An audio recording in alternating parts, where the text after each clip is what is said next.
Hello guys, it's me again, Julius Russell. So in this video, sasagutin ko itong mga tanong na to. So isi-share ko po sa inyo kung magkano yung nagastos ko or expenses ko during my application.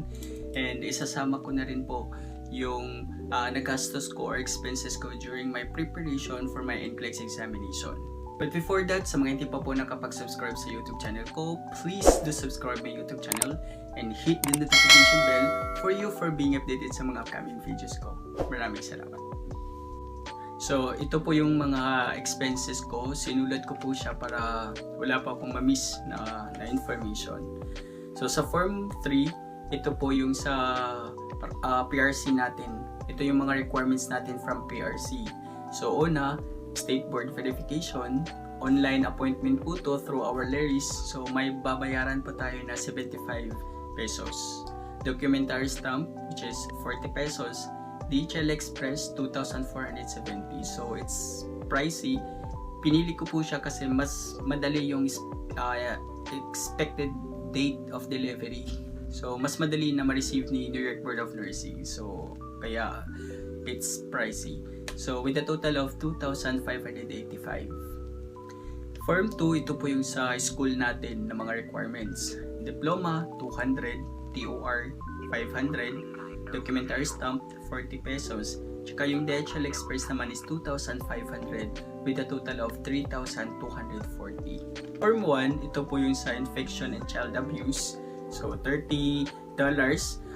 Ililink ko po sa description box below kung ano yung website na ginamit ko for the infection and child abuse certification. Okay, so $30 times 56 with a total of 1,680. So application, registration. So after nyo po mag-apply, may babayaran po tayo na $1,143 times 56 with a total of 808. So yung sa Form 1 total is 9,688 po yung nabayaran ko. So after nun, nung natanggap ko na po yung authorization test, nagpa-schedule na po ako for the exam. So yung nabayaran ko naman is $200 times 56 with a total of 11,200.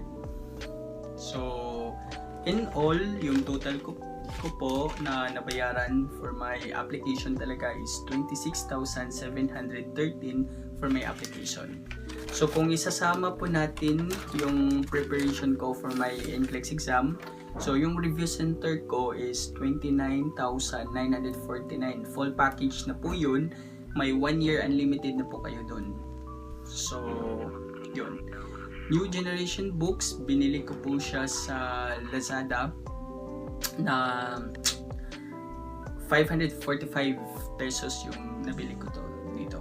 Yung Archer review naman is may subscription po yun. Depende po kung magkano yung subscription yung pinili mo.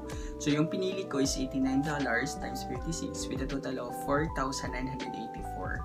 So total in all talaga sa application tsaka yung preparation ko is 62,191 pesos yung nabayaran ko or nagastos ko sa NCLEX talaga. So hindi pa po kasama dun yung pamasahe, yung accommodation sa hotel, yung pocket money nyo po kapag magte-take na po kayo ng exam doon sa Makati or Manila.